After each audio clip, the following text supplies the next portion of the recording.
Football's back, and so are we. Let's get after it.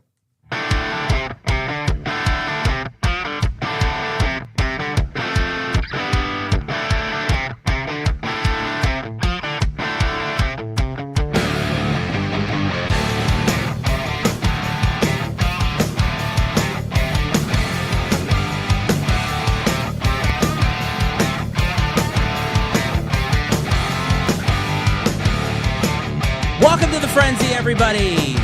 For the first time in 2025, it is Football Frenzy. Football is back. This is the Iceman, Matt Freites, and sitting across from me in Peoria, Illinois, the sexiest co-host in sports podcasting, the coach, Brad Powell. What's up, pal? Welcome back, my man. We're back, officially. Iceman. It's been a while since we've been able to tee one of these up. No pun intended. Looking forward to doing it, man. Knocking the rust off a little bit. Just getting on here talking football. I feel like this has been the longest football off season that I have had. I don't know. And really, I shouldn't even say that. Just this last month, all things aside, with really nothing going on, has been brutal. So I had my daughter's travel softball and everything, and that kind of ended at the end of July. But then since then, man, I've just been dying for football season, and it's finally here. I guess sort of it started in earnest last week, but we're getting ready to tee up week 1 tomorrow, and I can't wait. It did get started in earnest last week, but let's be fair. College football in Dublin, unless Notre Dame is playing, what's the point? Yeah, and that field was in terrible shape. Did you see that? 'Cause it rained, and it was a mess. They got to quit forcing that. Farmageddon in Dublin makes no sense. No, none whatsoever.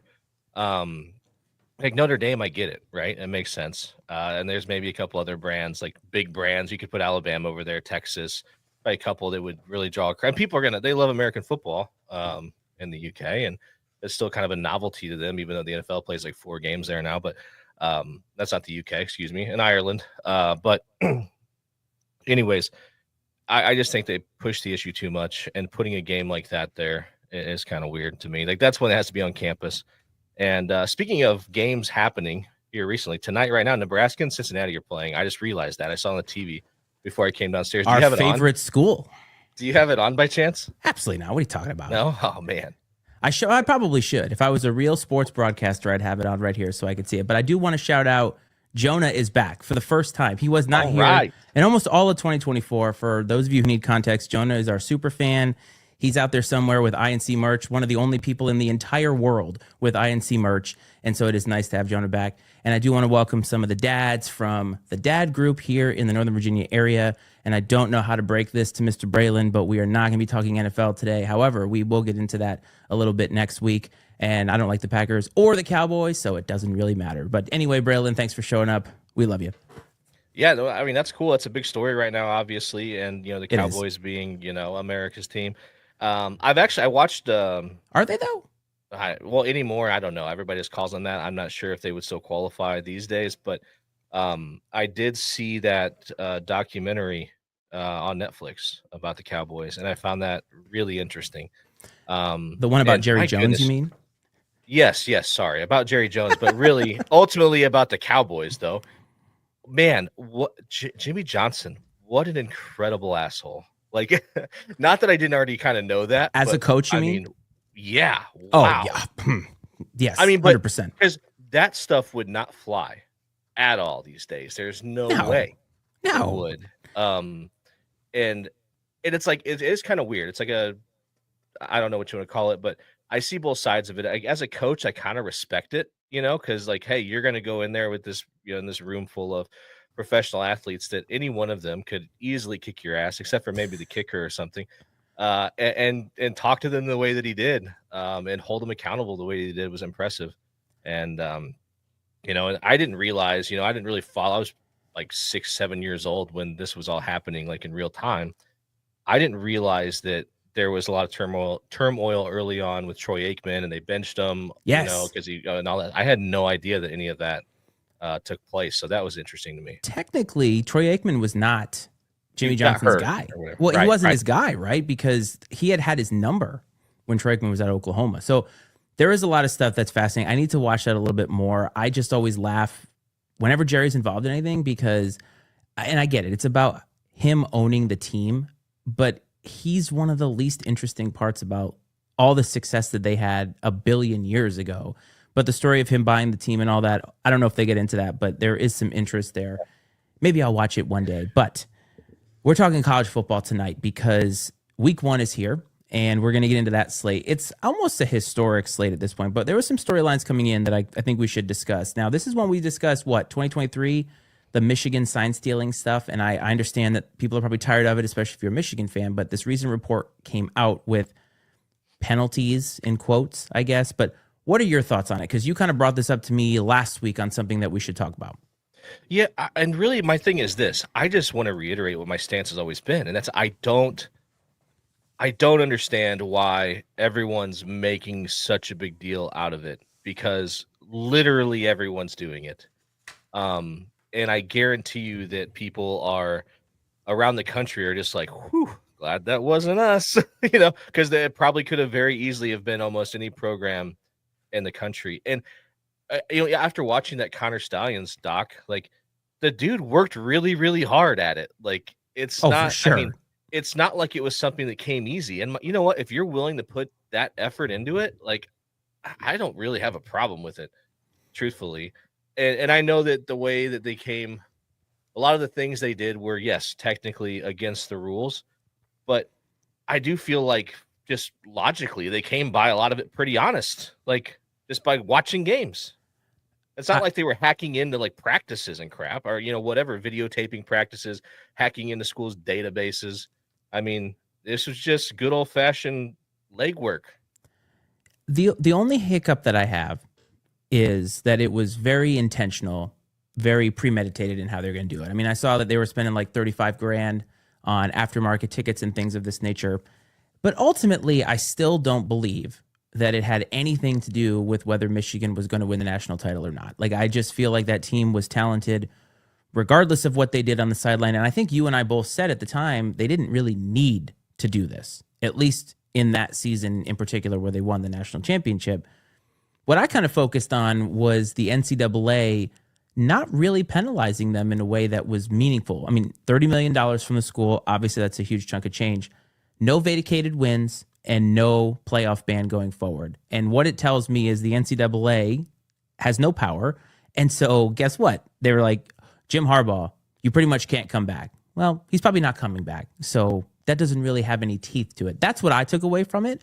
Right. But at least it was a punishment. I mean, punishment against the coach, though, because that's my beef with all these things going back to Reggie Bush and whatever, is they always punish the school and the kids when the coach moves on, unscathed. And so one thing I guess is there is, Jim Harbaugh is going to endure a punishment as a result of this, that he can't come back. Not that he would, like you said. Cool. But yeah, right. But I mean, I don't have a problem with them not going after like the kids in the program and taking the championship away or anything like that. And like you said, it had no bearing on the fact that they won the game. And I agree. If Notre Dame would have had Ohio State signs in the national championship, I don't think it would have changed the outcome of the game. I hate to say it, but I agree. No. And because, I mean, I remember late in the game when Ohio State really kind of like put it away, and I can't remember the receiver's name, really talented young wide receiver for Ohio State. They threw like sort of like a reverse pass or like type of thing, halfback pass sort of thing to him. But like Notre Dame literally was like the DBs waving his arms, pointing, like they knew what was coming and they still couldn't stop it, And a lot of times these defenses, if they're well coached and you scout teams well, they know probably with like 75% certainty, most snaps, what play is coming, sans a few little wrinkles here and there. Like they got a pretty good idea what's coming. You still got to stop it. Yeah. The stopping part it's the whole game. But anyway, I thought that was interesting, but at the same time, I don't think it's really meaningful. The only other thing about that is Sharon Moore is getting a suspension and he gets to basically handpick the games that he's going to be out, which I thought is hilarious. Like he's self-imposing it, but he's out against like all the directional Michigan teams and the first game of next season. Again, I just feel like the NCAA is powerless, but it was at least a story nonetheless. Now, the other big story is 12-team playoff and there are some changes to it from last year. But essentially, we are getting, again, a more robust playoff before it expands probably even more at some point. No more automatic bids. You're going to actually get the top 4 seeds are going to move on. None of this conference championship stuff. And I think we'll see hopefully a better result than we did last year because none of the top 4 seeds made it through. Ohio State just basically crushed everybody on the way to the national championship. What do you think about some of the rule changes that they've had this year with the playoff? Do you think it's going to improve it? So correct me if I'm wrong. And is it no auto bids at all? I thought it was still. Well, there are auto bids. I mean, what no I mean auto by buys, that, right? Yeah. Yes, that's what I'm saying. So is like yes. So the Power 4 champs are in. The top group of 5 is in. Yeah. And then the next, what that would be, 7 remaining teams that are top ranked. But then yes, they're out of those teams. They're going to straight seed at 1 through 12, right? Yes, at least 1 through 4. Like whoever finishes in the top 4, those are going to be the ones that get the buys. So right. I think that's and the format in which they had it last year seemed like it was okay until we saw the writing on the wall as we were getting closer, and we saw how these conference champions were going to sway things a little bit, and these auto buys that they ended up having, again, it made it so that I don't know. It ended up having unintended consequences that I don't think anybody saw. And we thought some team was going to really run through the playoff when Ohio State probably should have been one of the teams that got a bye anyway. And they ended up having to play one extra game that didn't matter, and they won the whole thing. Right. And that's just it. People will be like, well, you got to play an extra game. Well, it didn't hurt Ohio State or Notre Dame. The fact I would say that it actually benefited them because they didn't have as long of a layoff. By the time they got to Oregon hadn't played in a month. And that's a big drawback of this playoff system is somehow they have to figure out how to bridge the gap between conference championship game or their last game and getting there, because that rust, no matter what you do to this playoff seeding, is still going to matter. I mean, football is a game where you need game speed. Well, how many years, I mean, as a Colts fan, how many years did we see that with the Colts with, they would have home field advantage locked up by like week 14 and then sit their starters for 2 or 3 weeks, and they would have the bye to the divisional round, and then they'd go out there just lay an egg because they hadn't played their dudes in 3 or 4 weeks. Does that matter more at the professional level? But I mean, that's what I mean. Like the professionals, that shouldn't happen as much. But I would agree. This level, it should. I get it more, at the younger ages, because I do think that routine and being focused, like they just don't, yes, while they are adults, they're still developing some of that discipline and maturity that comes with age and experience. So I don't know that there's a solution to it, though. I mean, at some point in time, everybody always, the finals and blah, blah, blah, blah. Soon enough, none of that'll matter. I mean, it basically doesn't matter now. They pretend it does, but soon enough, it'll just, they won't even have to go to school. Not that they are, but student athlete will be a thing of the past very soon. I was like, that hole's getting deeper, my man. Just keep saying more. Just keep digging deeper. It's no doubt, but I like the playoff format. I think it's an improvement. I certainly don't think it's going to hurt anything. The top 4 teams should get the bye. I would like to see it, which I think it's going to eventually here, move to 16 teams. I'd like to see more games on campus. I think you should play the first 2 rounds on campus. Oh, honestly. And then you want to go to the, once you get down to the Final Four, if you want to put those at neutral sites, that's fine. But I don't know. I'd like to see the first 2 rounds on campus personally. I think we said that last year, right? Like the closer you get to the championship, fine. Put them at neutral fields, make sure they're on the up and up, especially the national championship game. Totally get it. But part of the allure of the playoff is you get an extra game on campus. And if the right schools are in, you get the atmosphere that is second to none. And I feel like that should be trafficked in more. But I'm sure it's all about money. And so that's all that they're looking for.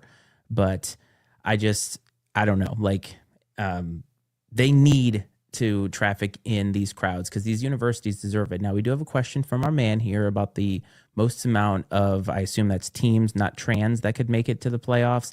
And I believe that's 12. That's the maximum number that we're looking at here. So, I mean, that's pretty decent, right? It's half the top 25. Yeah, that's not bad. Like I said, I'd like to see it. I think if they don't already kind of have it penciled in that it's going to go to 16 here in a year or two, I'd like to see it go to 16. I think that's a good number.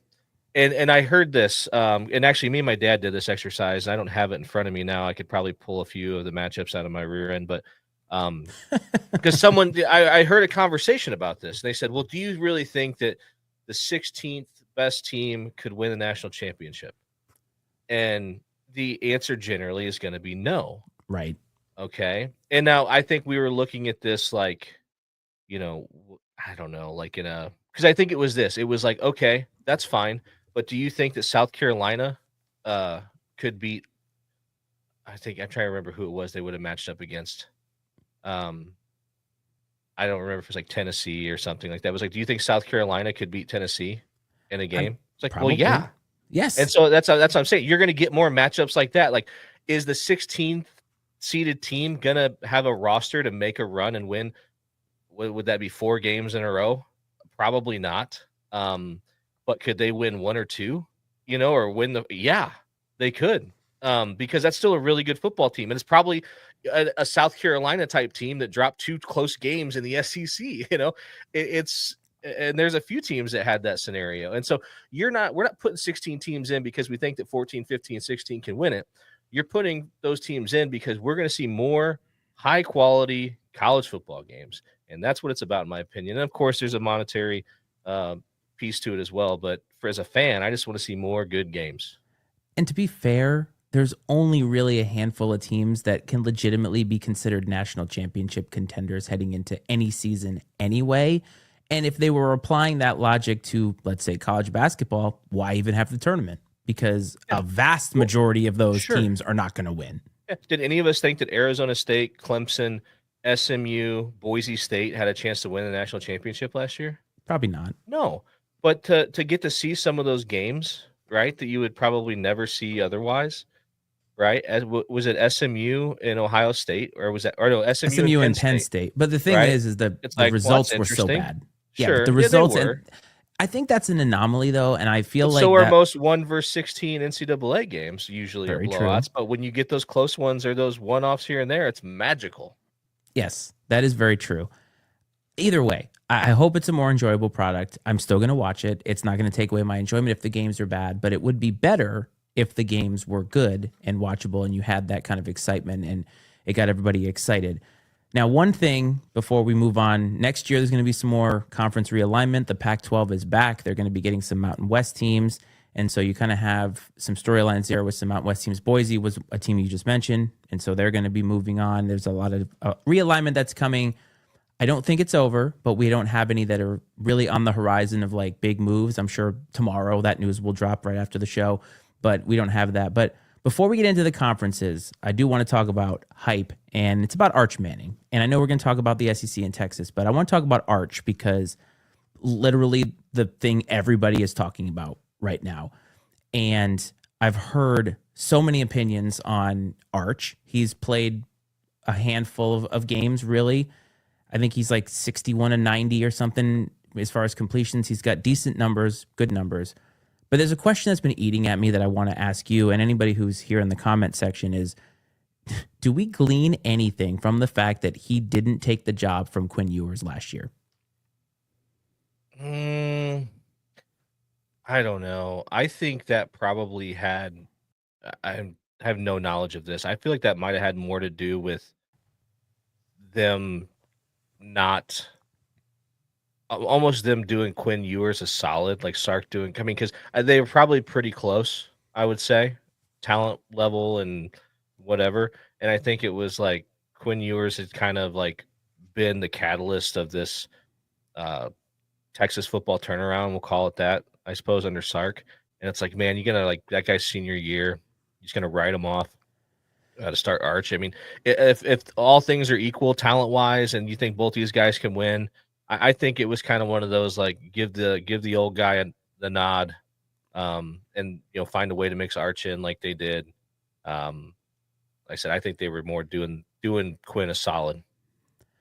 But don't you think in some way that could be considered an indictment on Arch Manning? Because you said if the talent is about the same, when every evaluation that we've heard about Arch Manning is he's the guy, like he is that dude. He's not only a Manning, he comes with the quarterback pedigree, but he also can run. I'm pretty sure he's gained more yardage in college than Peyton and Eli combined ever got in the NFL because they did not run. I'm curious in this because there's so much pressure on him, and it's not as if he's going to get to ease into this. Like, he's going right into the den of wolves here, and that's what we had a comment here about Texas and Ohio State. I mean, the number one team in the country preseason is going to the Horseshoe, and they're underdogs on the road. You know what I mean?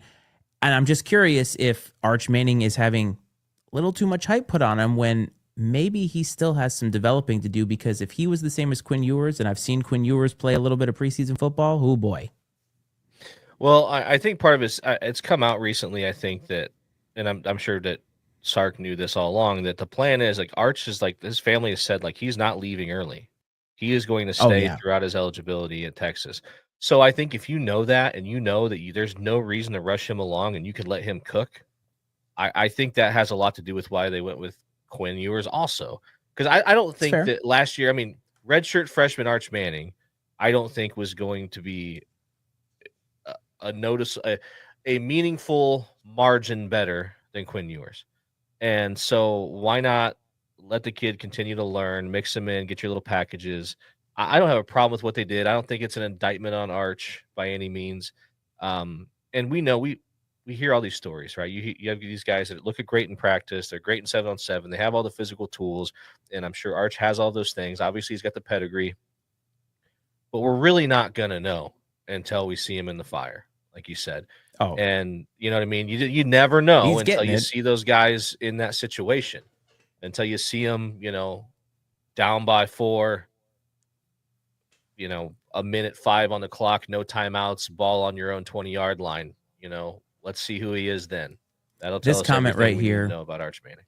Is what I was thinking as you were talking, that it very well could have come from the Mannings themselves to say, hey, he's not playing, he's not ready, because they're doing something very different than what has become the paradigm in college football, where they're staying put and they're banking on his talent, and they are doing this in such a way that they are making sure that Arch Manning is set up for a promising future in the NFL. That's the goal.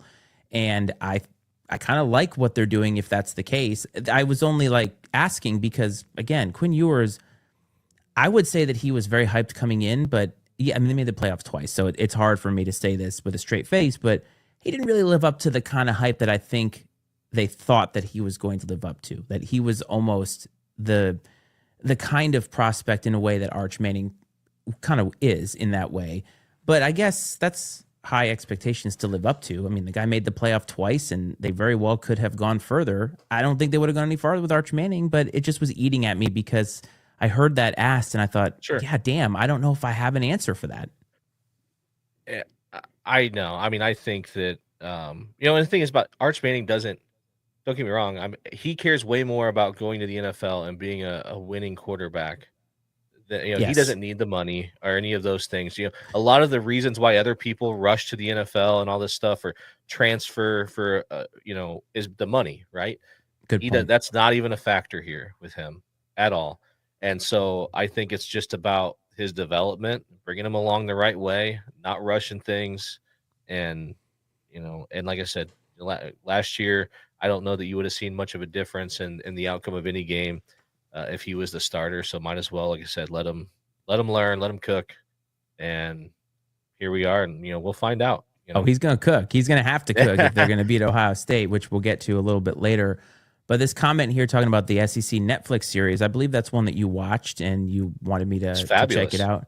Yeah, I've heard it's really good, but let's talk about I agree. The SEC. South Carolina, man. So, I mean, it's very, like I told you, Shane Beamer, man, he comes across as really likable. I'm no doubt. I mean, he comes from a dad who is very likable as well, and they're just good people, at least from everything that I can take from what I have seen from them. But the SEC is going to be the conference that everybody's going to talk about, conference to beat. And I was looking at it today, and there's legitimately 8 teams that I could convince myself could end up winning the SEC. When you look at this conference, do you feel like they're going to be getting multiple bids in the playoff? Oh, for sure. And I'm talking like 3 or 4. Yeah, no, I mean, I think probably, I don't know if Vegas does over-unders, but I mean, I think you'd set the over-under at like Wish Dave was here. 3 or 3.5. Maybe 3. You can set the over-under at like 3 teams for the SEC. And that's really, I mean, it's because, and I'm not being a shill for the SEC by any means. I think last year we really talked highly about the SEC too, but it's just the reality. They're really good teams that play really tough schedules, and they're going to beat each other up. And so you're going to have a team that'll have 3-4 losses. That's probably talent-wise a playoff caliber team that won't get a look just because they have 3 or 4 losses.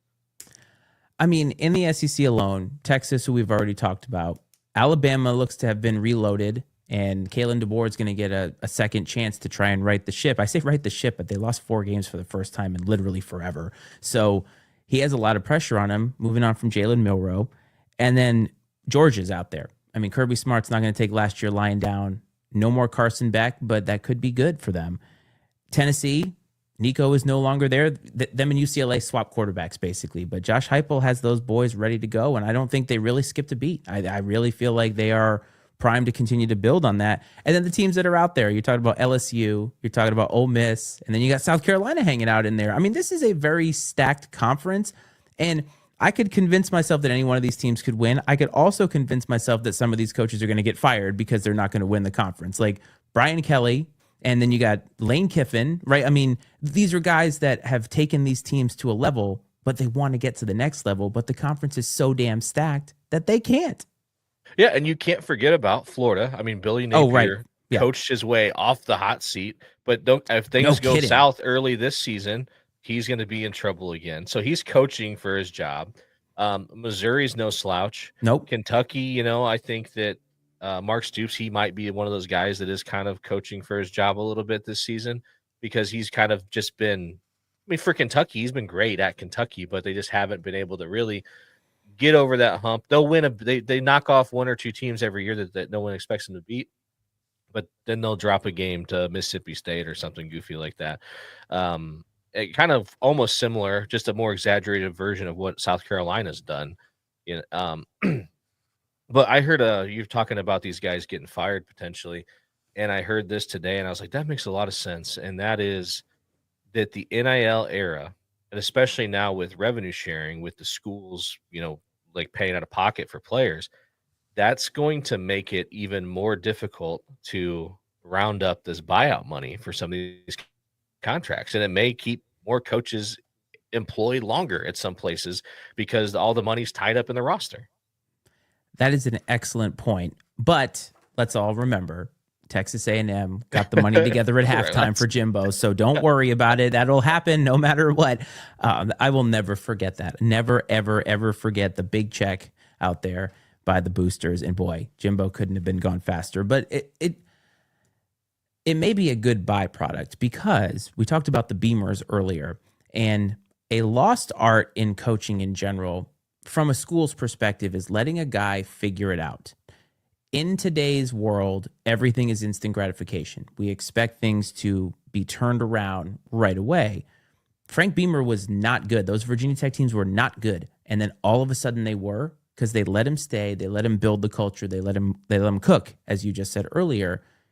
In today's college football, they almost don't have that luxury, but they should, because it takes a little bit of time. We said last year that Kalen DeBoer was inheriting a lot of Nick Saban's players, and then he was going to have to get his guys in, and he's going to take some time through a couple of off seasons to get his kind of team there. And he may not get that chance if they lose 4 games again. You know what I mean? Like, the window is so short, but perhaps a byproduct of what you just spoke about is maybe they will get that chance. And maybe we will start to see some of these coaches build actual legacies, because what I'm tired of seeing is a coach build a program and then move on to the next job, move on to the next job. Keep going, keep going. They all want to be in the SEC, and I don't think that that's good for college football. Yeah, I do think it's, it's nice when you see these coaches that stay, that are like, they become an institution at these places, the Frank Beamers, Joe Paterno, the way Saban was at Alabama, Bobby Bowden at Florida State, so I mean, there's a few of these guys that they are just synonymous with these places. And like you mentioned, we don't see that much anymore because the instant gratification. And I know a couple of the coaches you mentioned, Brian Kelly and Lane Kiffin at Ole Miss, like they've had similar 10 years at their respective schools where they've won big games. They've lost big games, lost to lesser opponents. The difference is, though, I think in the fan bases, like LSU, they've won a few national championships in the last 30 years. Expectations. Their fans are absolutely insane. And, they are going to be breathing down the school's neck if they lose their opener this year, which they could, to Clemson, they are going to, that's like would be the fifth opener in a row that they've lost. So we'll see Brian Kelly pound the table again. I'm sure the press conference and everything else, but I think you're gonna see Lane Kiffin get a little more grace. And I know it's the SEC, but Ole Miss, they're as good as they've ever been. This is like an unprecedented run for them. Yeah, I mean, they're probably happy as could be with the success that they're having. Would they like to, win the conference, make a run, in the playoffs? Of course they would. But what's happening now is not a fireable offense. Where at LSU, I'm sure that half the fan base is ready to, burn Brian Kelly's house down. I mean, a lot of Notre Dame fans want that as well. So, I mean, maybe the line's very long for the burning of Brian Kelly. Oh, look, we're not advocating for anybody to burn Brian Kelly's house down. We're just saying it is the SEC. You never know. Metaphorically, they want to burn his house down. We are not saying that. But roll the tide. I know. That was like, oh my God. That's insane. We talked about this, I think, in the offseason about the Nico Tennessee situation. Now, the comment here is about how the coach is making $9 million and they're not willing to pay their quarterback. Well, there is definitely some hypocrisy to that. But if I recall, the wants from the Nico camp were somewhat unrealistic based off of the body of work that he had. I mean, they made the playoff, but he'd only been on campus for 1 year. They were asking a lot of money, allegedly. What he ended up getting on the transfer portal was vastly different than what he was hoping for in terms of getting it from Tennessee. And the comment was talking about how he's likely fired because of that situation, but I don't think so if they win. Yeah, I don't know. I'm on the opposite side of that situation, I think. And don't get me wrong, this is 100% happening across all of college football, where you have a dad, an uncle, someone that's, because these guys can't have, at least as far as I know right now, they still cannot have like actual official agents unless something's changed recently. Yeah. And so it's usually like a family member or somebody. And, it sounded like they were going in like before the playoffs, like demanding money, like on the spot and stuff like that. And it's like, come on. And I mean, I heard that Caleb Williams did the same thing at USC, like his last season there. Like, they weren't going to do anything. He's like, hey, if you want to keep playing these games, man, you're going to have to write a check like now. To be fair, Lincoln Riley didn't have a defense, so maybe he had a little bit of a beef there. And I don't know that I get that. That's fair, but I don't think that's the right way to necessarily go about it. I'm all about you leveraging your talents and hey, you make however much money you can make, man, go get it. I got no problem with that. But I think that the proof comes out in what happens once he hits the portal. And that's that he found out nobody else was willing to pay that amount of money either. He had no leverage once he hit the portal, though, because everybody knew the story. So what university's going to say, yeah, we'll pay you that much money when they know they can probably get him cheaper? Sure. No, I get it. I just have, I don't like the way that stuff goes down. But again, I know that's just the underbelly of sports. This is just a story that we all heard about. It was in the national news, so I don't want to be too hard on it specifically. Sure. Because I'm sure it's happening everywhere, to different degrees. But I think it was a bad move on the Nico Camp's side of things. I think it was a miscalculation on their part that backfired. I don't think it played out how they thought it would. And now we'll see where it goes from here, though. He could have great success at UCLA. Tennessee could fall on their face, and he'll be the one laughing all the way to the bank or the NFL or wherever it is he is headed. Yeah, it's a little early to take a victory lap on whether it was the right decision or not for him. As long as he plays well at UCLA, the money will come for sure. But I just thought that comment was interesting because it's something that we had touched on last year. But as far as like a fireable offense for a coach, there's a lot of guys that are going to leave from NIL stuff. I mean, there's just a lot of complicating factors, and now I think the universities can pay these guys directly, and there's a lot. This is the Wild West now. It's just completely out of control, and they need to figure out something because this just I don't know. It's going to crumble on itself, in my opinion. But so the SEC is stacked. The Big Ten also might be stacked, maybe. Ryan Day has got to be the happiest coach on earth because I would think the pressure's gone now. You brought home what you needed to bring home, except you didn't beat Michigan. I don't know. What do you think? Is Ryan Day coaching a little bit more loosely this year, or does that national championship ramp things up for him? Well, I definitely think it quiets some of the rumblings that were going on here, even, right? Oh, I was going to say, we fired him 3 times. I think that he's definitely bought himself some grace, rightfully so, some leeway. But I think it's harder to stay on top than it is to get to the top. And so we'll see how he's able to handle that. Not too many people have been able to do it for a prolonged period of time at the college level, outside of the Nick Sabans of the world. Kirby's kind of in the midst of maybe doing that, but he's got. I mean, this had to be a huge weight. I think him winning the national championship had to be almost more of a relief than like a.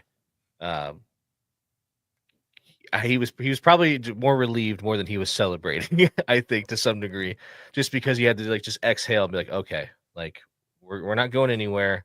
I'm settled in here for a while, and we'll see what we can do. But it's still Ohio State. It's still one of the biggest programs in the country, one of the most storied programs in the country, and yeah, and I get it. Does the championship even matter if they can't beat Michigan? If he doesn't beat Michigan this year, I mean, it could get real interesting. That would be something. If they drop another game along the way and lose to Michigan, somehow don't make the playoff or make the playoff and get beat early, he's not getting fired, but he could be one more bad year, one more loss to Michigan away from getting fired. The reason he doesn't get fired is because they won the national championship last year. That does buy you something, but I still contend if they had not won the national championship last year, because I said it on this show that if they lose to that Michigan team, they were 5-7, that he would get fired.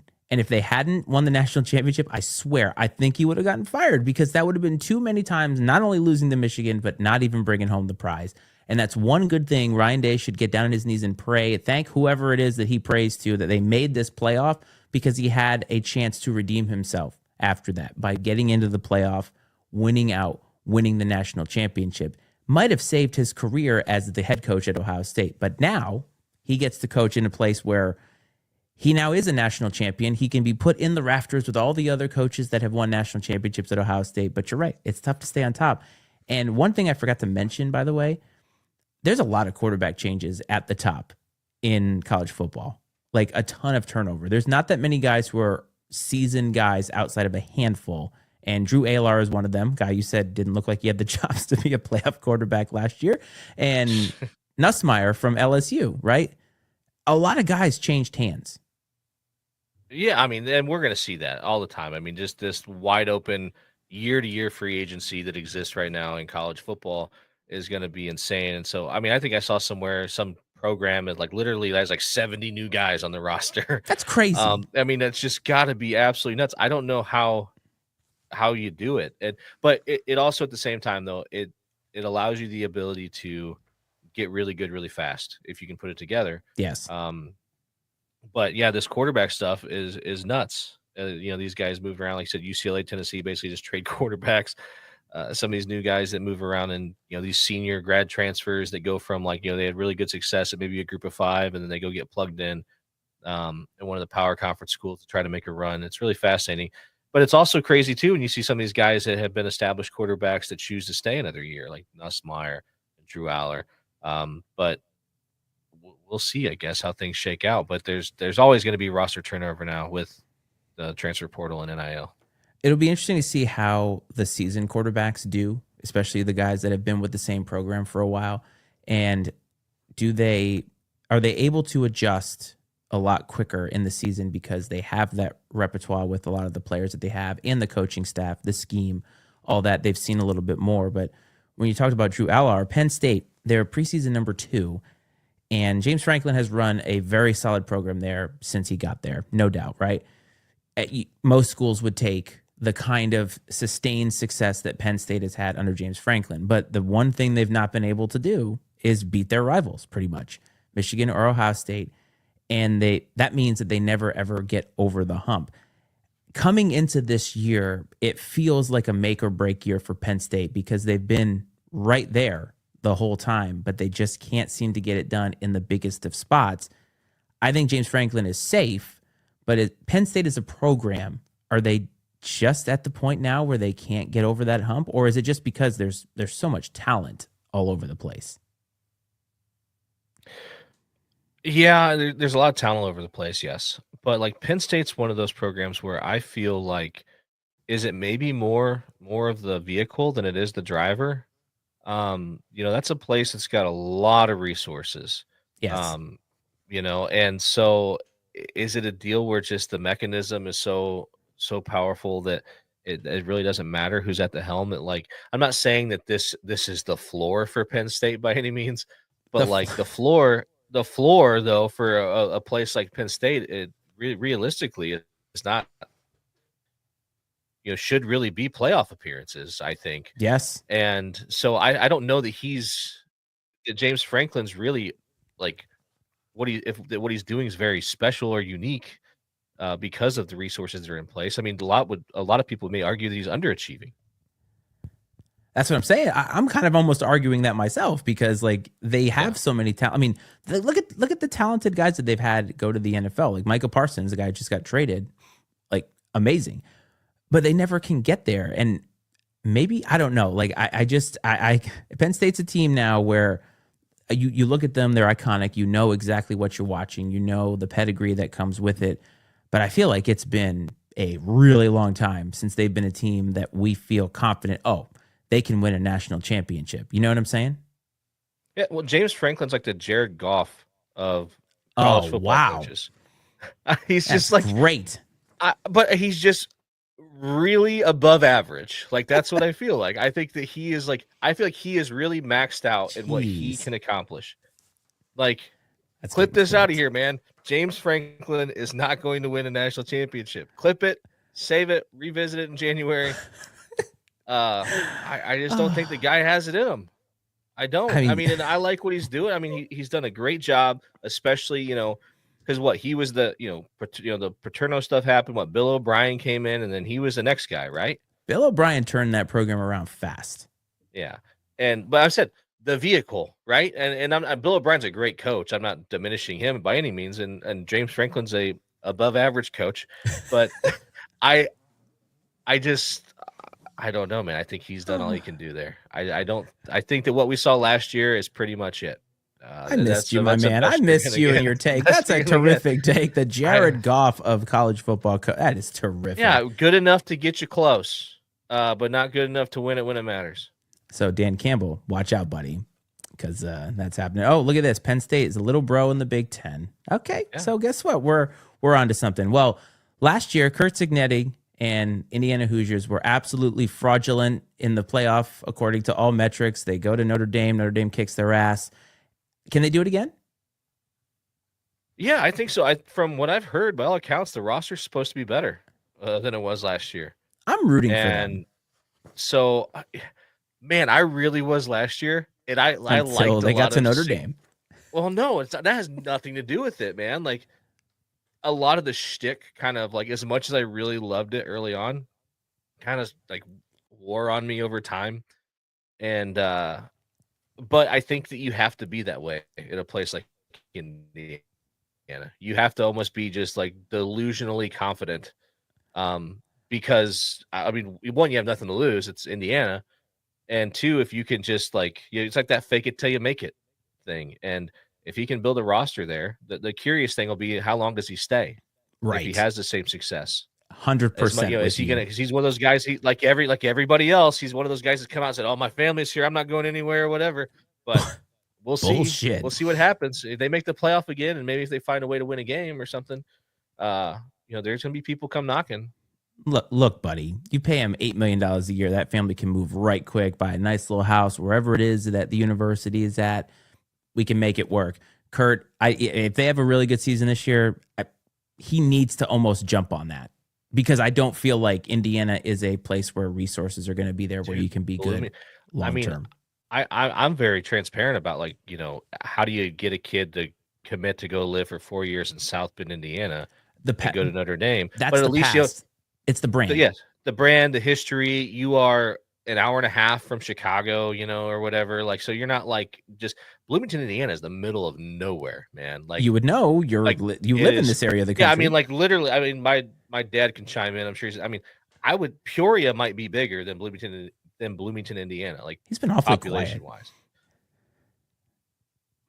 Yeah, he's probably just taking it all in, I guess. Yeah, we haven't said anything that has triggered his.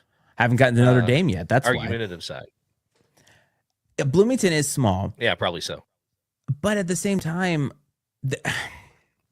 remember my take last year about Indiana basketball and how being the coach to Indiana basketball really doesn't mean anything because it's been so long and they're not a program that really matters as much as they used to. I mean, ever since Bob Knight hasn't been there, right? Yeah. Indiana football has been a laughingstock. So you get Indiana football to the highest of heights, the only place for you to go is somewhere else. Is the SEC. Or wherever. Here's a good question. What's an upgrade besides the SEC? Because like that's obviously the jump, but there's not that many of those. Like a realistic upgrade? Yeah, like what would you consider an upgrade from Indiana? What kind of a school here? Almost anywhere. It's a little much. Oh man. I mean, I would say is Virginia Tech an upgrade from, you think so? I'd say so. Yeah, there's more tradition, there's more sustained success, there's a better following, a better fan base. Virginia Tech's a football school. Indiana is not. I would consider Virginia Tech an upgrade. Like the weird things that get into the conversations of like Duke. Would you consider Duke an upgrade? Or is Duke similar? But Duke's had success in football a little bit. Yes. Like decidedly in the last decade or so. Though. Yes, decidedly a basketball school. What about like, here's a place that's off a lot of people's radar that would be in a Texas Tech would be a big upgrade from Indiana. I think they were good last year. I think they're expected to be pretty decent this year, but they kind of like they fly under the radar, man, because they're in the shitty Big 12 and it's just and they're overshadowed by at least two other programs in Texas that are significantly better than them. Not significantly better than them, but have much larger fan bases. Well, isn't it interesting because like the Big 10, most people would consider the second best football conference in America, but top to bottom, I think you've made this argument. They're not stacked top to bottom. Like when you look at the SEC, there is a lot of great schools almost all the way down until you get to the real bottom of it. But once you get to the bottom of the Big 10, and we're not talking necessarily record wise, but like resources wise, because I think that's what gets guys to go somewhere else is the resources. You made this argument. That's a good point. Yeah, but you made this argument with Lane Kiffin last year where you said if Florida calls him, just because it's in the SEC still, that's an upgrade for him. The money is different. The resources are different. And you take that job. That's an upgrade to him. Even though they're in the SEC, that's an upgrade. Indiana is in the Big 10, but they can take an ACC job, which the ACC is decidedly a less good conference. That was terrible. Is decidedly worse than the Big 10 in an overall grand scheme picture, but not every job is better. You know what I mean? Like a lot of those jobs are better than Indiana. Like Georgia Tech, probably maybe a better job than Indiana. Maybe, I don't know. I think it is. Louisville, right? Think about all these schools. Texas Tech is a great example because they are a football school and a basketball school, but you're not really sure which, but it's not Indiana. Texas, you're going to get a lot of resources at Texas Tech. And yeah, still you're the second, you play second fiddle in your own state to Notre Dame, but like in Texas Tech, I mean, you're playing third fiddle behind Texas and A&M. So, and I mean, I don't know. There's a lot of good. I mean, heck, Houston's pretty good too, man, in Texas. So, I think that they can be. They have not been very good recently. Fair. In basketball, they have. But I think that for all the reasons you stated, man, like it's a basketball school, lack of resources. We'll see though. He's sat there. He's been very adamant that he's not going anywhere, but can't wait till we report on his new job on this show sometime this winter if everything goes well. Hey, here's one. Arizona. Is Arizona a better job? Ooh, that's tough because like that's a basketball school. All right. It is. I think Arizona it State might probably be is. better. Arizona State is for sure. I think Arizona might be. I mean, it even just for the climate, it might be. That comment proves my point. Michael Penix Jr. was at Indiana and left. Yeah. Yeah, it's like there's a lot of great football players from Indiana. Yeah. Just don't stay in Indiana, which is fine, Right. unless they go to Notre Dame, which perfect. Right. One team in the Big Ten that I've been hearing a lot of chatter on is Illinois. Ryan Leskis, our boy, the Illini. That'll be interesting. Are they the new Indiana this year? And I think Oregon, somewhat, I don't want to say under the radar, but like Oregon is out there. Obviously, Dan Lanning, one of the better coaches in the entire country. Michigan, I think, will be vastly improved. So there's a lot to look forward to in the Big Ten. A lot of teams that are going to be vying for things. ACC, Clemson. Everybody's talking about Clemson being really, really good, despite the fact that I heard them called a developmental program because Dabo does not use the transfer portal. Who called them a developmental program? Hold on. In the sense that they get guys and they keep them for a long time. So they have an old team that's experienced rather than all of the turnover because, as you know, he is so stubborn in how all of this works. But Dabo's interesting because he kind of buys himself a little bit of grace by winning the ACC last year. He's got Cade Klubnik back again, an experienced quarterback. They should be good. Like, this is one of those years where it's like, okay, Clemson, if you're going to come back, if you're going to get back in the national spotlight, this is the year to do it.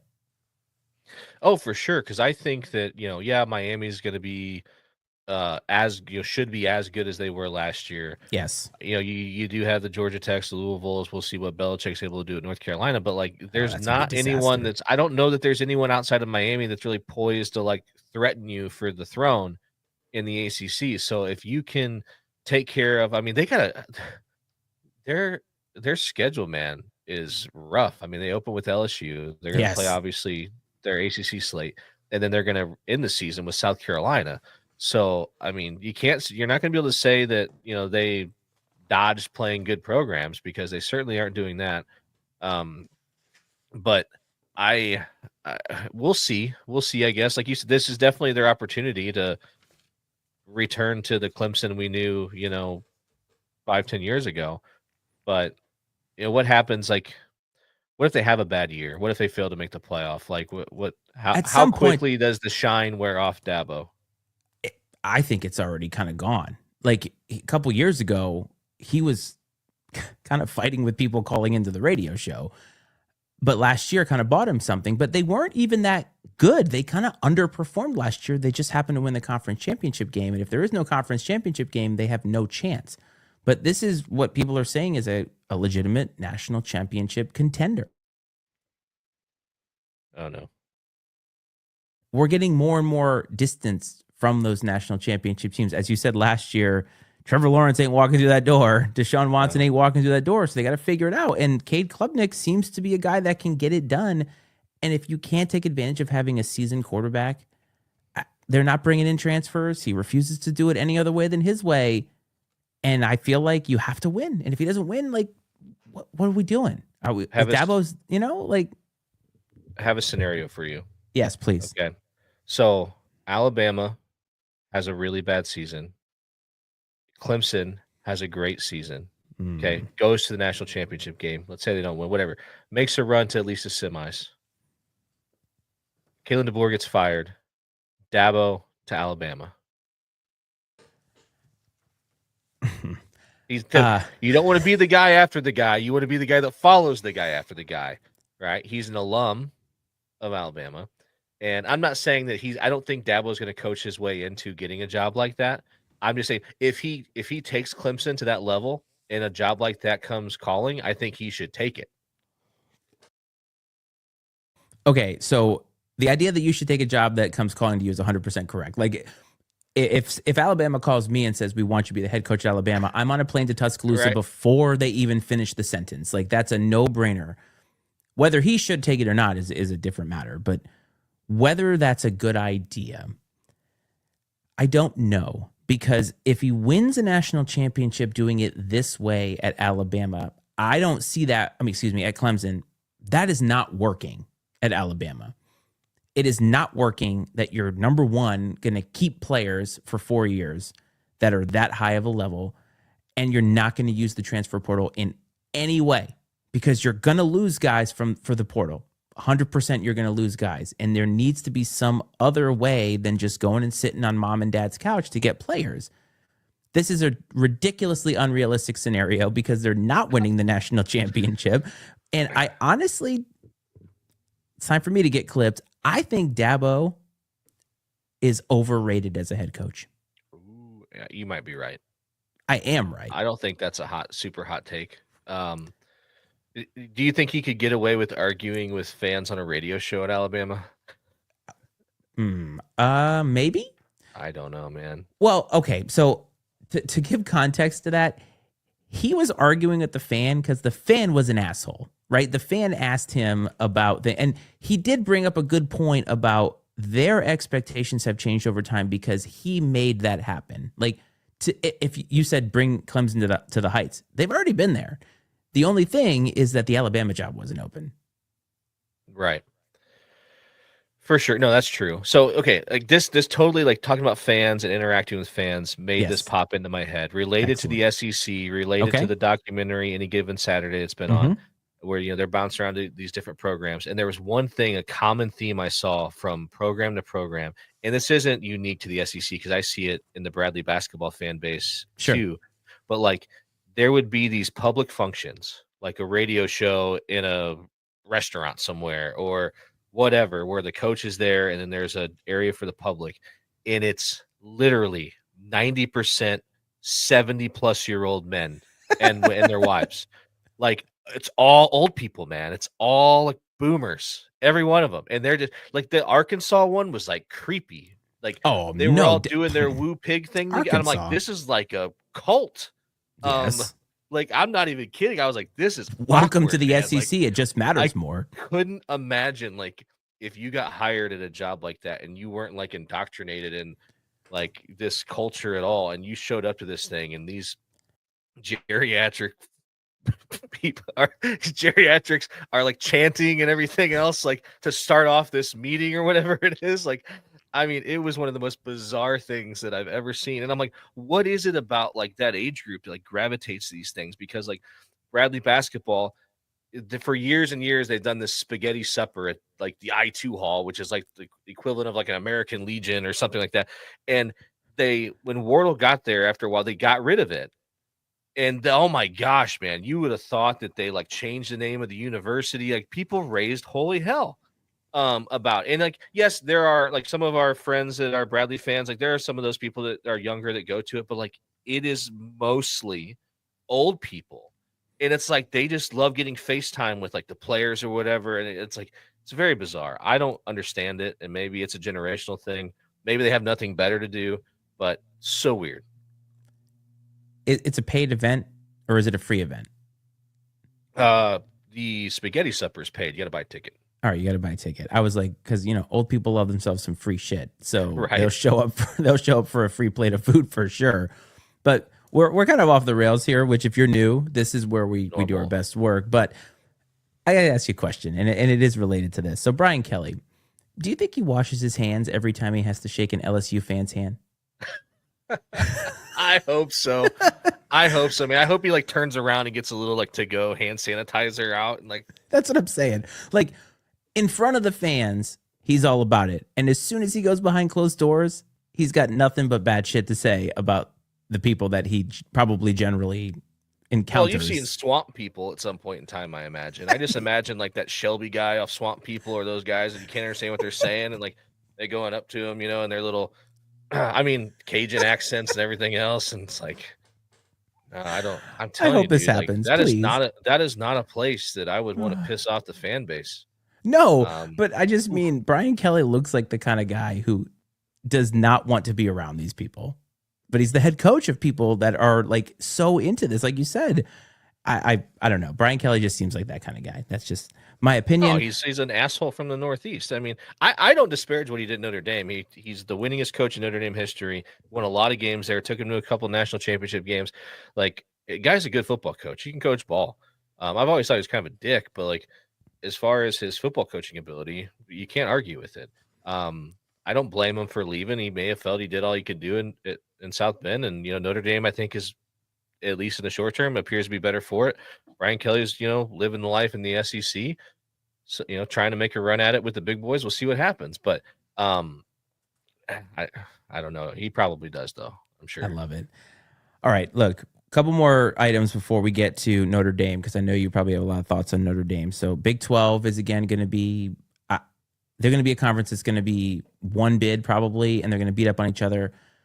I think Arizona State is poised to win that conference, but I'm very fascinated by Colorado, obviously Coach Prime, but coming off of the medical issues, this is post Shadur now. They've got some dynamic players, especially at quarterback, that came in through the transfer portal. This is his time to show that he can do this, right? Because you have said it was daddy ball for a while, and now we're away from all of that. And if he can win at Colorado with this, then you and I are rooting for him. We always have. And they had a great season last year with Shador. And obviously they're losing Travis Hunter. That's huge. Like they're losing a generational player. But right. But I'm very fascinated to see how this looks for him. And I'm rooting for them, especially after the health diagnosis thing. And it seems like it kind of humbled him a little bit. Like the way he was talking to the media, he's been very much about people taking care of themselves, getting healthy and stuff like that. And I love it. And I think this is a good time to shout out your dad, because your dad dodged a huge bullet today. And we're keeping the OG around for a little bit longer. And I think everybody is better for that. So shout out to you, Rick. I know you're watching, and we wish you the best out there.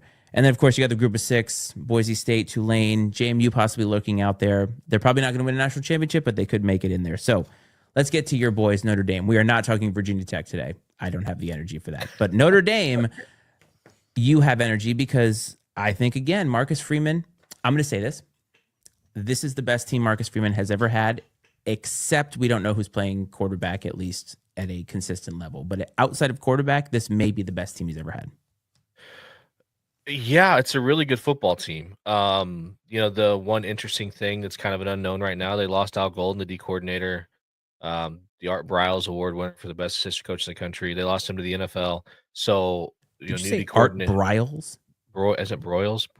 I was like, Broyles. Art Briles would be the. Yeah, I was like, it's the Broyles. It's, I don't know. Maybe it's not even Art, but it's like the Broyles Award. Maybe it's maybe the guy's name's Dave. I don't know. Art Briles is the guy who got fired at Baylor for sexual harassment. So let's back that train up a little bit. Whatever the award is, it is not the Art Briles Award. They've got Chris Ash from Rutgers, which is like on paper not a super impressive hire. So we'll see how it goes. But Freeman's had a relationship with the guy to some degree. They lost their running backs coach to the NFL, I believe. And so they actually got Penn State's running backs coach, made a lateral move, left Penn State to go to Notre Dame and be the running backs coach. And that was a deal where, again, there's a connection there. And he told Marcus Freeman, he said, when you have an opening, he's like, you just call. I don't care what I'm doing. You just call. I'm coming. And so I wish I was in that position in life. Right.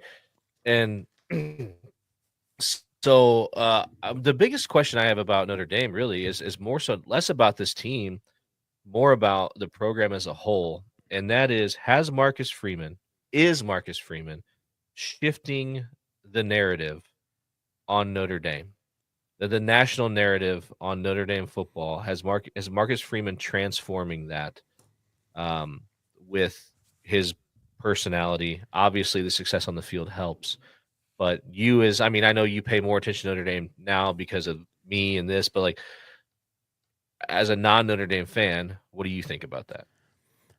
I think that Notre Dame got extremely lucky to play the team that they played in the national championship, because everybody hates Ohio State unless you're from Ohio State. Marcus Freeman is extremely likable. He's devilishly handsome. And I think so far, he's shown that he's pretty damn good at what he does. They brought him in. It was a little bit of a rough go, and they make the national championship game last year. I would say that is a successful season, unlike anything else. Now, you said it was his third year, right? And normally guys in their third year at Notre Dame do great things. Yeah. He did great things. I didn't hear many people talking about Notre Dame being fraudulent going into that game. I think they just happened to play a team that was better both on paper and on the field. And they could have played that game 10 times, and Ohio State probably wins 9 times, and there's no shame in that. But I don't find them as unlikable, because I think their fans seem more humble with Marcus Freeman at the helm, because I would guess or say that their fans maybe have taken on a little bit of that personality, because I don't get the sense that Marcus Freeman is the kind of guy that you find unsavory as a fan. Yeah, I hope so, and I think you're right. The one of the many things I like about Marcus Freeman is that when he does talk publicly, you're never hearing him. He's never patting himself on the back. He's constantly always talking about the things they could do better, the things that they've learned from. I mean, this is a guy that like the Northern Illinois game, as painful as that was, um, I think that's maybe the best thing that could have happened to that team last year in hindsight, of course. I think, maybe one of the best things that could have happened to Marcus Freeman, because like, there was a documentary that kind of followed them all year long that I watched, and like every pregame pep talk, whatever, he's referencing that game. Remember the pain. Carry that pain with you. Remember the pain of Northern. I mean, like halftime, whatever. I mean, just constantly. I think this guy wakes up every morning and he thinks about how he felt after the Northern Illinois game, like, and that, like, for real though, and like just that motivates him for his day. Yeah, maybe it does. But he's not afraid to look in the mirror. He's not afraid to evaluate, reevaluate, consider that there's a different way or a better way to do things. He seems like he's really receptive to listening to his assistant coaches, and he's not a my way or the highway. He's not afraid to make the tough decisions, but he's not a my way or the highway kind of guy. And if you really trust in yourself to make good hires, you shouldn't be. You should trust your coaches. But to talk about this team a little bit this year, yes, very talented. They return a lot of pieces on both sides of the ball. They return the best running back in the country, and Jeremiah Love. Such a stud, my God. He is. He's so good. They have a better receiving core than they had last year, mostly, via the transfer portal. That receiving core is as good as it's ever been since Freeman's been there. And then, obviously the quarterback position was a big question mark. They're going to go with CJ Carr, redshirt freshman, grandson of Lloyd Carr, who's longtime head coach at Michigan. Yep. This was the expected outcome. I think more people thought it wasn't going to take as long for a decision to be made. I think more people thought that he was really going to separate himself from Kenny Minchey. And by all accounts, it's not that Carr underperformed through training camp and in the preseason here. It's more so that Kenny Minchey really performed well and pushed him. Like, Kenny Minchey is the one that made this really hard. It wasn't Carr underperforming, which is great for the program to have that. Both these guys, it sounds like, really put out, and there's going to be mistakes. I mean, he's getting thrown into the fire right away too. They're going to Miami. Notre Dame hasn't, they're 0-6 at Miami the last 6 times they've played there. So we'll find out, what he's all about. But I think that the fan base needs to be patient, needs to understand he's going to make mistakes. He's got a big arm, and Freeman's, one of the reasons I think Freeman almost wanted to go with Minchey, because Minchey's he's the safer bet, because he's gonna check it down, and he's going to do everything in his power to not turn the ball over. And being a defensive-minded coach, Freeman is all about that, right? But let's protect the football, so on and so forth, which he should be. I'm not saying he should be reckless, but CJ Carr has a big arm. He's got a lot of confidence in himself. He's going to push the ball down the field, which is naturally going to lead to more opportunities for turnovers. So we'll see, though. I mean, I think that, Mike Denbrock, the offensive coordinator, is as good as they come. So we'll see how things come together on Sunday night when they take on the Hurricanes in South Beach. But I feel good about it, man. I feel good about the Irish. We're going to find out right away, man. They got Miami week 1, and they got a bye, and then they host Texas A&M. And I have secured tickets, at least 2 tickets currently, to Notre Dame and Syracuse, which is like November 22nd. It's senior Excellent. day. So through a connection at work, which is nice. So we can talk more about that. I don't know how that's going to shake out as far as I think my dad's a little scared to go because he's worried about the weather being cold, and he's still trying to finagle a way to go to Orlando to the Bradley MTE that's happening. So around that time. But tell you what, Rick, I'll come up, I'll drive you to the airport, and then Brad and I can drive to South Bend. So you can have a good little trip. I think Notre Dame's going to be just fine. So a couple of things before we get to this week's slate. I want to say I think I coached on the hot seat. I said I didn't have energy to talk about Virginia Tech. Brent Pry is 100% on the hot seat this year. Yeah. Like, it's just, that's all I got.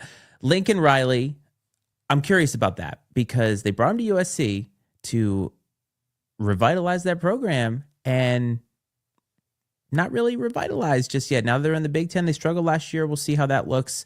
Brian Kelly could be interesting because the expectations are high. And the other guy that I had on here that I completely forgot about because his tenure has been like this is Brent Venables at Oklahoma. Because remember, they struggled last year mightily. And that's a guy that they brought in with high hopes. And Oklahoma does not settle for being middling no matter what conference that they are in. So I think the coaches on the hot seat should be interesting. But let's get to week one. So I said this was unprecedented week one. First thing I want to get out of the way, Lee Corso's final game day. I did finally get to watch it, the documentary on him. And you were right when you talked to me offline about this. The scene where they had him watch the video tributes, I've watched it a couple of times, and it is so moving. It is so authentically real in what is being said to him and how he's reacting to it.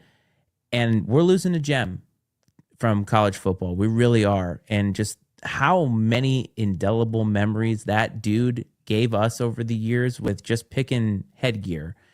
I loved everything about it. And from what you can gather from the way he is on TV, he's exactly that person in his real life too. We need more of those people on the earth, kind people. Yeah, I thought it was excellent. And really, I liked seeing. I wasn't super familiar with the background of Game Day and like how it came to be and started as a studio show and how it evolved over time. So I found that really fascinating. And then, like, is there anything more special right now, at least in the public eye, than the relationship between Lee Corso and Kirk Herbstreit? No. I mean that's where for me, man, that's where it really was like, oh, it was nice seeing the others, but it's like I was watching it and like you see him. You see Reese Davis and they're going to, Desmond and these guys, and like, Kirk's coming, right? And it's like that anticipation too of like knowing it's coming and knowing it's probably going to be really emotional. And it was, man, it really was. And it's like, man, that love those two share that's the type of love, man. I think all of us would love to love like that, and all of us want to be loved like that. And it's special to see that. Kirk Herbstreit helped Lee Corso age gracefully in a medium television that people don't generally get to do that. Lee Corso had a stroke and came back and definitely has had a bunch of missteps. He's struggled at times. He's 90 years old. I mean, you kind of expect that from it.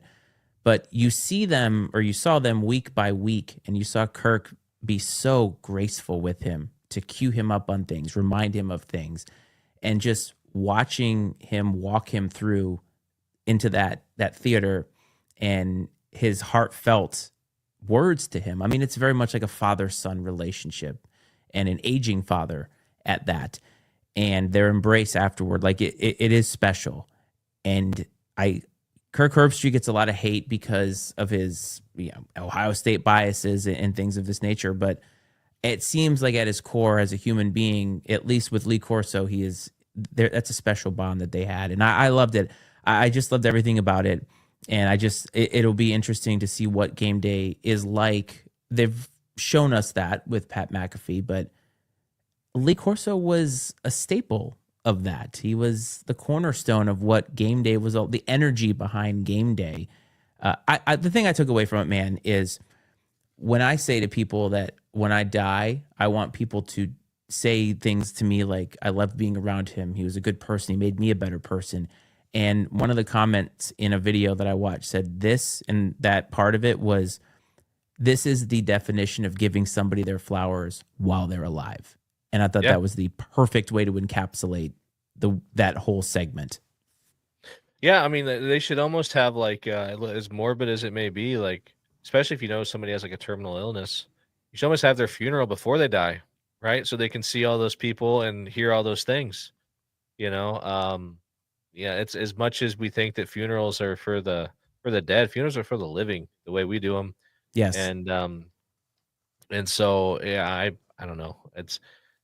I think like you mentioned the other day, actually, I think in your video you shared with me, where you talked about, picking up the phone or telling those people that, you care about them and let them know while they're still here how you feel about them and that stuff. And that's really important, man. And like we all get caught up in the day to day with work and our lives and everything else. And we lose sight of that stuff because we take a lot of it for granted, really. And, we get those little brushes with that here and there, where you're faced with reality and got to consider it, or you got to, it happens and you deal with it then, but you don't want to go on with those regrets, those woulda, shoulda, couldas, and things like that. And and I think that when you see that relationship between Lee and Kirk, it's like those guys, they it's all out there, man. Like those guys are gonna, whenever Coach Corso's time comes, like they're gonna know that they knew exactly where they stood with each other and how they felt about each other and what they meant to each other. And I think that's really awesome. I do too. Week 1, Texas, Ohio State. This is the game. Now, it's the friggin' Big Ten. It's at noon. I hate the fact that that's at noon, but it is what it is. So Arch Manning going to the Horseshoe. We already talked about this a little bit. I feel like Ohio State has an advantage. They're favorites in this game just because they are at home, but both of these quarterbacks are mostly untested. Honestly, I wouldn't be shocked if either team wins this game, but I just feel like Ohio State, the momentum coming off national championship at home, I feel like they have a slight edge, but I don't think that the loser of this game has anything to worry about as it relates to the playoff. Correct. Whoever loses this game, I don't think it'll hurt their playoff chances if they take care of business the rest of the way. One interesting tidbit about this game is that this is Texas is playing Ohio State for the second time in a row. They lost to him in the semifinal. This is their very next game. I don't know how much that really matters, but no, man, I'm with the horns, baby. I think Texas gets it done. Okay. LSU and Clemson, the battle of the Death Valleys. So, fun stat about Brian Kelly, he has not won a debut or a week 1 game since he's been at LSU. So, maybe this streak will be broken. But like I said, both of these teams have high aspirations. Clemson, I think, has a lot of pressure. Maybe not the same as LSU, because LSU is a team that just everything is a little bit different. But here's the thing. I feel like LSU is just more seasoned in games like this. And Clemson has not looked very good when they've had to play a tough SEC opponent in week 1. Remember what happened to Georgia last year? Yeah. It was terrible. And Brian Kelly is a really good football coach, and I feel like there's just no way he can lose 4 straight openers. So give me the Tigers in this one. So I think LSU needs this win more than Clemson does, because as you mentioned earlier, Clemson still has that safety net of being able to win the ACC. With the SEC slate lying ahead for LSU, this is one that'd be really nice to have in your back pocket. It gives you a little bit of breathing room as you head into conference play. That being said, oh man, I don't really feel good picking either one of these teams, truthfully, but I'm going to take Clemson. I'm going to drink the Kool-Aid on Clemson, and I'm going to pick the Tigers. All right. Notre Dame and Miami, Catholics versus convicts in some form or fashion. Look, I know Miami is back. They're always back every year. Notre Dame's just way too talented. Give me the Irish. It'll be interesting. There's a lot of unknowns here. How's Carson Beck get plugged into the Miami system? The funny thing is like Georgia fans somehow are trying to convince everyone that it's addition by subtraction, the fact that they lost Carson Beck. They thought it was like the end of the world when he got hurt last year. Now it's a great thing that he's gone. He can be turnover prone at times. The Notre Dame defense, I really think still going to be really, really good. And I think, they have a great secondary. The linebacking core is elite. The question mark is, how's the quarterback play? And I think that Notre Dame's going to have to come out early, kind of punch Miami in the mouth, take the crowd out of it, and try to quiet things down a little bit, because you don't want to put that kid in a position to go out there where it's literally a back and forth. The crowd's in the game the whole time, where he's going to have to. You don't want the game to be put on his shoulders. No, on the road first time. So we'll see how it goes. I feel good about it. If Notre Dame's who we think they are, this is a game they should win. I think ultimately if Notre Dame can come out of these first 2 games against Miami and Texas A&M at 1-1, I think they'll be just fine. But I see no reason why they shouldn't be able to open 2-0. So I'm going to take the Irish, baby. That's a tough tough open to the season, especially if they win both of them and then they got to play some scrub team in week 3. Look out. That's what happened last year where they got that big win. But it can't happen twice. So I'll just say that it could. I'll say that. A couple other games I have on here, Alabama and Florida State. The only reason I bring that up is because, again, Alabama's trying to retool. Florida State was awful last year, just absolutely awful last year. And it's a weird game for Alabama because, again, you're traveling to a place that has some kind of pageantry. They can't be that bad, but they should be better. I just wanted to highlight that game. And, of course, we can't get out of here without talking about Virginia Tech and South Carolina. Shane Beamer beating up on his dad's former program. And I'm going to say this, the Carolina is 8-point favorites right now. This game is in Atlanta. Virginia Tech has no business winning this game because I think South Carolina is very good and their quarterback is just better. But what I think is really going to be on display here is the fact that there is something about Brett Pry's teams that just are not prepared in the biggest moments. And you saw it on display so often last year. Remember how happy and excited I was heading into the season? And by halftime of the first game, I was done. Now, to be fair, Vanderbilt turned out to be pretty damn good. Right, but it wasn't that they lost. It was how they looked. And this has been the story of his tenure there. He's 16-21. Last year, they returned 21 starters. They should not have been so ill-prepared. They had a lot of injuries, I get it. They lost a lot of close games. I think South Carolina is going to win this game because I think South Carolina is destined for bigger things in the SEC. I just want them to look better. I just want them to look more prepared. They just did not look that way. And that has been so far what I'm used to seeing out of this tenure. That's my opinion on it, but I'd love to hear yours. You're not wrong. This is a tough one. I mean, because Virginia Tech's in a position where they really need to get off to a good start, and it's hard to do that when you're going to play one of the best teams in the country. And I really think that South Carolina is that. I mean, they're going to be. They are a playoff caliber team. Now, whether they play themselves into the playoff or not is yet to be determined. But it's just a hell of a way to start. Yeah, it is, and it really is. And I can't. This would be huge for Virginia Tech. I don't think it's really an indictment on Brent Pry or the team if they don't win this game, depending on what fashion it happens. And if they get the doors blown off of them and come out and appear to be unprepared, like you said, then there's some reason for concern. But if they go out and compete and just lose to the better football team, I think you can live with that. Sure. For sure. But I mean, I can't sit there and say that I would, I'm going to pick Virginia Tech in a game like this at all. But South Carolina is not above dropping a weird game either, because it is very true. But I think Shane Beamer has that program rolling in the right direction. Well, look, week 1 is here. Football is here. So we are going to be here every Wednesday from now on. We promise. Last year we were not good about it. This year we're going to be better about it. If you remember last year, Brad, I had a bunch of stuff to handle with my dad and everything. Yeah. I'm stoked about this football season. I know, but I'm stoked about this football season. I'm stoked about this program with you. We had a great turnout tonight, some great commenters out there, and we're looking forward to bringing more of this to you. Before we get out of here, though, and you mentioned it earlier, tomorrow is 4 years since my mom passed and left this earth. And for some reason this year, I have been thinking about it a little bit more. And I think I've been putting this year and everything turmoil that's happened in my life this year into context and thinking about where I've come in the last 4 years. And Brad, one of the best things about all the growth that's happened for me in my life is our friendship started since she passed.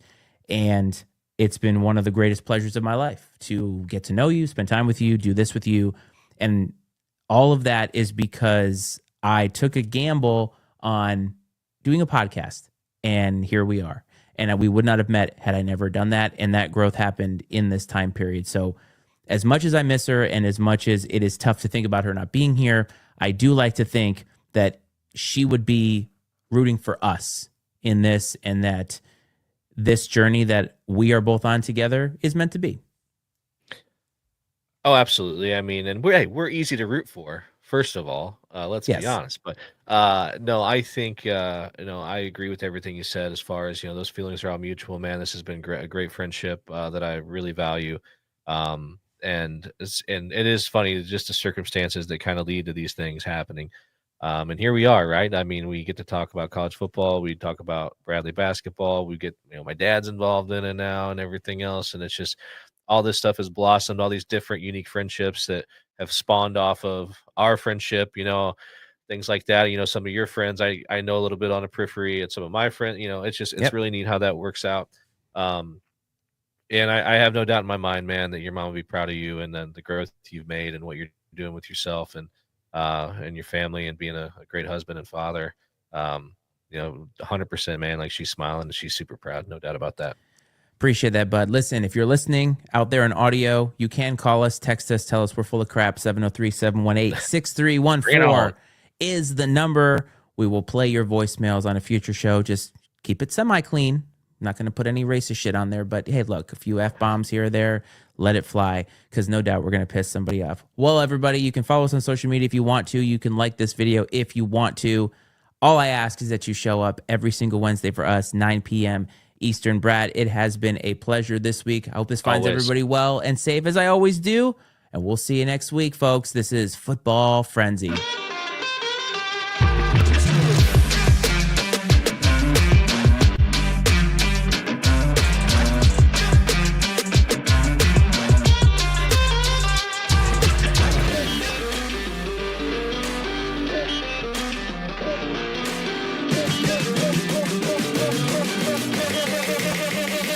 Make some